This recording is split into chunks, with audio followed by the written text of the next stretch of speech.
જય માતાજી। આજે પનીર અને ચીઝ નાખી અને મકાઈનું શાક કરવાનું છે, લીલી મકાઈનું। તો એની માટે મેં એક મકાઈ લીધી છે નાની એવી।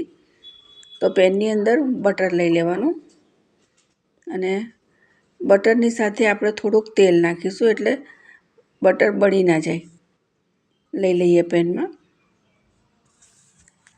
અને એમાં 1 ચમચી જેટલું તેલ નાખશું, વધારે નથી નાખવાનું। અને એની અંદર મકાઈ નાખી દઈએ। મકાઈ ઉપર બધું બટર કોટ થઈ જશે એટલે એટલા સરસ ટેસ્ટ આવશે।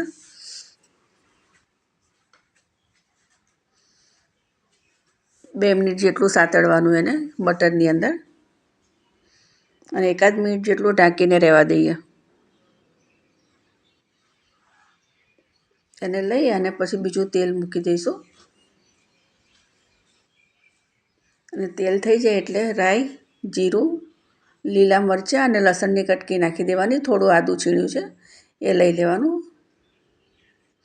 લસણ વાટવાનું નથી, આપણે કટકી જ લેવાની છે અને એકદમ ઝીણી ડુંગળી કરી લઈએ એ નાખી દેવાની। એકદમ સરસ સતળાઈ જાય એને 2 મિનિટ જેવું લાગશે સાંતળતા। પછી એની અંદર મસાલો કરી લઈએ। હળદર, મરચું, ધાણા જીરું અને હોય તો શેકેલું જીરાનો પાવડર પણ નાખવાનો અને ધીમા તાપે એકદમ સાતળશું। ટમેટાં છે એકદમ નાના કાપ્યા છે અને હવે એની ઉપર જલ્દી પાકી જાય એની માટે આપણે મીઠું નાખી દેવાનું અને 2 ટમેટાને મેં મિક્સરમાં પીસી લીધા છે, એની પેસ્ટ બનાવી દીધી, એ પણ નાખી દઈએ। તેલ છૂટું પડે ત્યાં સુધી સાતળતા રહીશું। હવે મગજતરીના બીને મેં અડધા કલાક પહેલાં પલાળી રાખ્યા હતા, તો એને આપણે પીસવાના છે। એની અંદર થોડું દૂધ અને 1 મોટી ચમચી ભરીને તાજી મલાઈ લેવાની, એમાં નાખી દેવાની। મગજતરીના બી ઓછા હોય તો થોડાક અંદર તમે સિંગદાણાને મિક્સ કરી દો તો પણ ચાલે।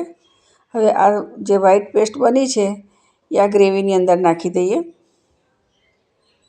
આનાથી એકદમ સરસ જાડો રસો અને ટેસ્ટ આવશે। જો આવી રીતે હવે આને સાંતળવાનું છે સરખી રીતે।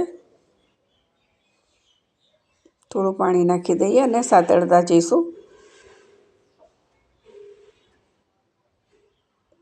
પાણી થોડુંક વધારે નાખવાનું કેમ કે આ મલાઈના લીધે પછી મગજતરીના બી પણ છે એટલે થોડું ઘાટી ગ્રેવી થઈ જશે। બાફેલી મકાઈ છે એ નાખી દઈએ અને 5-1 મિનિટ જેટલું આપણે ઢાંકીને રહેવા દઈશું। ઉપર ચીઝ અને પનીર છીણીને નાખી દઈએ તો તૈયાર છે આપણું શાક। મળીએ બીજા વિડીયોમાં। જય માતાજી।